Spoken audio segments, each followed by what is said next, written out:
ஏனைப்பகை யுற்றாரும் உயர்வர் வினைப்பகை வீயாது பின் சென்று அடும்.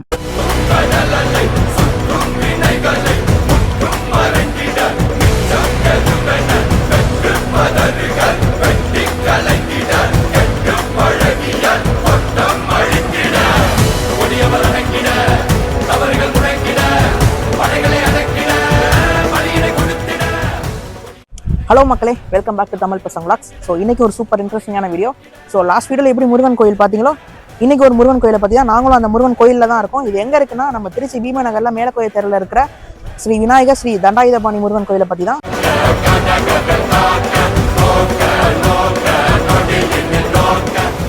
ஸோ இந்த கோயிலோட கட்டுமான பணிகள் வந்து இப்போ நடந்துகிட்டு இருக்கு, இந்த வீடியோவில் பார்ப்பீங்க. அண்ட் இந்த கோயிலோட மகா கும்பாபிஷேகம் வந்து 1ஆம் தைப்பூச அன்னைக்கு வந்து நடக்குது. அதையும் நாங்கள் வீடியோ எடுத்து போடுவோம். ஸோ அதை நீங்கள் பார்க்கணுன்னா நம்ம சேனலை சப்ஸ்கிரைப் பண்ணி தொடர்ந்து ஃபாலோ பண்ணிகிட்டே இருங்க, கண்டிப்பாக அதுவும் உங்களுக்கு வரும்.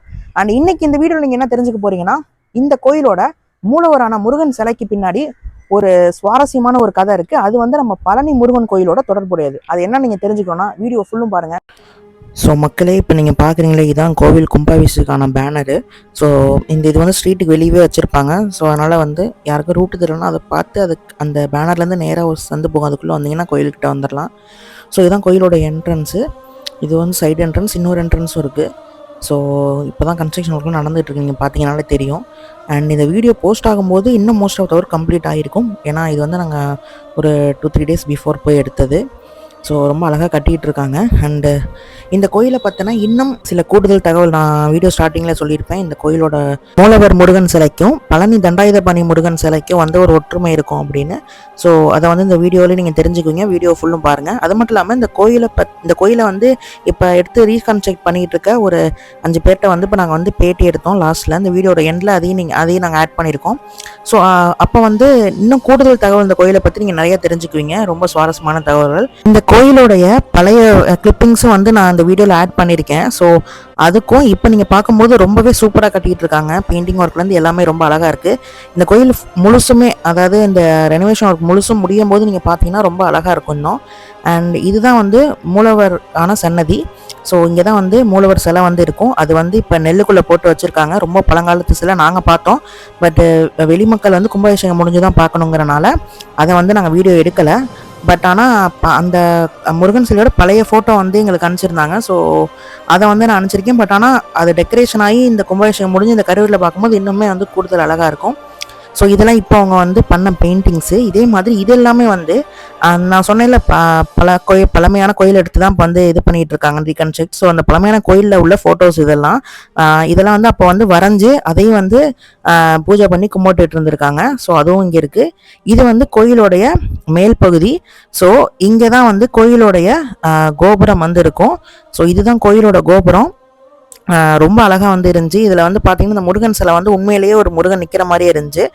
அண்ட் இங்கே தான் வந்து நம்ம கும்பாபிஷேகம் அன்னைக்கு கலசத்தை வந்து இங்கே தான் வைக்க போகிறாங்க. கலசத்தை வச்சதுக்கப்புறம் இந்த கோபுரம் வந்து இன்னும் ஒரு தனி அழகாக இருக்கும். ஸோ மறக்காமல் கும்பாபிஷேகம் அன்னைக்கு நீங்கள் திருச்சியில் இங்கே பக்கத்தில் இருந்தீங்கன்னா வந்து பாருங்கள், ரொம்பவே சூப்பராக இருக்கும். அண்ட் தைப்பூசம் வேறு. ஸோ முருகனோட தரிசனம் முருகன் கோயிலில் வந்து உங்கள் கிடைச்ச மாதிரியும் இருக்கும். வாங்க இப்போ இந்த கோயிலில் உள்ளவங்க இந்த கோயிலை பற்றி என்ன சொல்கிறாங்கன்னு கேட்போம். மக்களே, இந்த கோயிலை பற்றின இன்னும் கூடுதல் சுவாரஸ்ய தகவல் வந்து இப்போ இங்கே இருக்கவங்க மூலியமாக தெரிஞ்சுக்குவோம். ஸோ வணக்கண்ணே, உங்கள் பேர்? நாகராஜ். உங்கள் பேருங்க? ராமச்சந்திரன். ராமச்சந்திரன். உங்கள் பேருண்ணே? யோகேஸ்வரன். உங்கள் பேர்? உங்கள் பேருங்க? கிருஷ்ணன். ஸோ இப்போ நீங்கள்லாம் சேர்ந்து தான் இப்போ இந்த கோயிலை வந்து திரும்ப கும்பாபிஷேகம் நடத்தி கட்டுமான திரும்ப ரீகன்ஸ்ட்ரக்ட் பண்ணுறீங்க.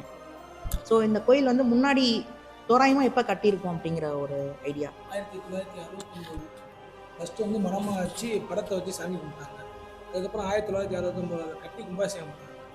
அதுக்கப்புறம் இப்போ நாங்களாம் பசங்களாக எடுத்து பண்ணி இந்த கோயில் பண்ணிக்கிட்டு இருக்கோம். சரி, நாங்கள் ஒரு 8-10-15 பேர் இருக்கோம் பசங்க. எல்லாம் பசங்களாக வந்து பார்த்துருக்கோம். பெரியவங்க சப்போர்ட் இருக்குது, பெரியவங்க பின்னாடி இன்னும் சப்போர்ட் பண்ணியிருக்கோம். அவங்க மூலமாக பண்ணி இந்த கோயில் பயிர்வதும் நாங்கள் கொண்டு வந்துருக்கோம். ரொம்ப ரொம்ப நல்ல விஷயம். ஏன்னா கோயிலை எடுத்து பண்ணுறதுங்கிறது இப்போ நிறைய கோயில் அழிஞ்சிட்டு வருது. அதில் நீங்கள் இப்போ எடுத்து பண்ணுறது ரொம்ப பெரிய விஷயம்தான். இப்போ அந்த கோயிலை பற்றின ஒரு கூடுதல் தகவல் வந்து இந்த கோயிலை பற்றின சிலையை பற்றி நான் கேள்விப்பட்டேன். அது வந்து முருகன் தண்டாயுதபாணிக்கு அப்புறம் பழனிக்கு அப்புறம் இங்கே அந்த மாதிரி இருக்குது. அதை பற்றி கொஞ்சம். இங்கே அதே மட்டும் தண்டாயுதபாணி மட்டும் அதே மட்டும் தான் இருப்பார். பழனி மட்டுமே ஆண்டி கொடுத்து தான் இருப்பார். ஒரு கல்லில் செஞ்சது, தண்டம் தனியாக, ஒரே கல் தண்டம் தனியாக இருக்கும். சரி, ஓகே. அது போல் சில பழனி இருமத இது ஆண்டி அதே மட்டும் ஆண்டிக்கணும். கொஞ்சம் சாஞ்சி இருப்பார் சாமி சாமி. அந்த கல் அந்த ஒரே தண்டம் கல்ல எல்லாமே தான். ஒரே கல்ல எல்லாம் ஒரே கல்லில் செஞ்சது தண்டனை. ஏன்னா இன்னொரு சிறப்பு என்னன்னா காலில் செப்பல் போட்டிருப்பாரு. அப்படியா? ஆமாம். ஓ சரி, ஓகே ஓகே ஓகே. ஸோ இப்போ இந்த கோயிலுடைய கும்பாபிஷேகம் வந்து என்னைக்கு நடக்குது? தைப்பூசம் அன்னைக்கு தைப்பூசம் அன்னைக்கு. 1/2/2026. இப்போ என்னென்ன நிகழ்ச்சியெல்லாம் இப்போ வரிசையாக நடக்க போகுது? நமக்கு வந்து பார்த்தீங்கன்னா 30 இருந்து நிகழ்ச்சி ஸ்டார்ட் ஆகுது. 30 காலையில் வெள்ளிக்கிழமை வந்து நம்ம ஐயாளம்மன் படித்துறை இருக்குல்ல, காவேரி. வந்து காவேரி தீர்த்தம் எடுத்துகிட்டு வந்து ஐயாவுக்கு தீர்த்தம் ஊற்றுற மாதிரி. அதுக்கப்புறம் வெள்ளிக்கிழமை சாயந்தரம் வந்து 4 கால பூஜை. வெள்ளிக்கிழமை சாயந்தரம் ஒன்று, சனிக்கிழமை காலையில் ஒன்று, சனிக்கிழமை நைட்டு சாயந்தரம் ஒன்று, ஞாயிற்றுக்கிழமை காலையில் தண்ணி ஊற்றுற மாதிரி. ஞாயிற்றுக்கிழமை காலையில் யாரும் கும்பாபிஷேகம். முடிச்சுட்டு தண்ணி ஊற்றுற மாட்டோம். அதுக்கப்புறம் தண்ணி ஊற்றுனதுக்கப்புறம் ஐயாவுக்கு பட்டு சட்டி தீபாராதனை பண்ணுறது. சரி, ஓகே. அதை முடிச்சுட்டு அன்னதானம். ஆமாம், சிறப்பு. இப்போ அந்த கோயில் இப்போ மக்கள் கும்பாபிஷேகம் வராங்க அப்படின்னா எக்ஸாக்டாக எந்த இடத்துல வரணும், எங்கே வரணும்? திருச்சி பீம்நகர் மேலப்பயத்தூர்.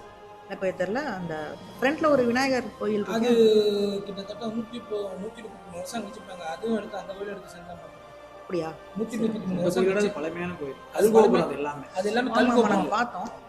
நம்ம இந்த முருகன் கோயிலோட அது ரொம்ப பழமையான கோயில். 133 வருஷம் கழிச்சு நாங்கள் எடுத்து அதையும் எடுத்து சேர்ந்து தான் பண்ணிட்டு இருக்கோம். 2 கோயிலும் ஒரே நாளில் கும்பாபிஷேகம். அதுவும் கும்பாபிஷேகம் அன்னைக்கு தான் நடக்குது. அன்னைக்கு தான் கும்பாபிஷேகம், ஒரே நாள். சிறப்பு. அந்த அப்போ அந்த கோயிலுக்கும் பட் ஆனால் நீங்கள் அது ஃபுல்ஃபில்லாக பண்ணல. ஐ மீன் இந்த மாதிரி நீங்கள் பெயிண்டிங் ஒரு வாரத்தில் கம்ப்ளீட் ஆயிரும். எல்லாமே அது. ஒரு வாரத்துல எல்லாமே இந்த complete ஒரு ஆயிரும். இந்த வாரத்தில் கம்ப்ளீட் ஆயிரும் எல்லாமே. Okay okay okay. ஸோ இப்போ 2 கோயிலுமே அன்னைக்கு நடக்குது. ஆமாம். ஃபர்ஸ்ட் அதை முடிச்சுட்டு அப்புறம் அப்புறம் இங்கே இங்கே வரும். இங்கே வரீங்க. சரி, ஓகே. அப்போ அந்த கோயிலோட கல்வெட்டுகள் எல்லாம் அது இன்னும் அப்படியே இருக்காது. இப்படியே தான் இருக்குது. மக்கள் வந்தால் பார்க்கலாம். அன்னைக்கு கல்வெட்டு கும்பாபிஷேகம் அன்னைக்கு வந்து பார்க்கலாம். சரி, ஓகே. சிறப்பு. நிறையா தகவல் ஷேர் பண்ணீங்க. அண்ட் நீங்கள் இந்த மாதிரி கோயிலை வந்து எடுத்து கட்டுறது ஒரு பெரிய விஷயம். அதுக்காக தமிழ் பசங்க சேனல் சார்பும் மக்கள் சார்பும் உங்களுக்கு நன்றியை தெரிவிச்சுக்கிறேன். ஸோ நீங்களே வந்து உங்கள் வயால் மக்களை வந்து கூப்பிடுங்க கும்பாபிஷேகத்தை. தைப்பூசம் அன்னைக்கு, அதாவது 1/2/2026 அன்றைக்கு விநாயகர் கோயிலும் முருகன் கோயிலும் மகா கும்பாபிஷேகம் நடைபெற இருக்கிறது. அதனால எல்லாரும் தவறாமல் வந்து கலந்து கொள்ளுமாறு தாழ்மையுடன் கேட்டுக்கொள்கிறோம். நன்றி.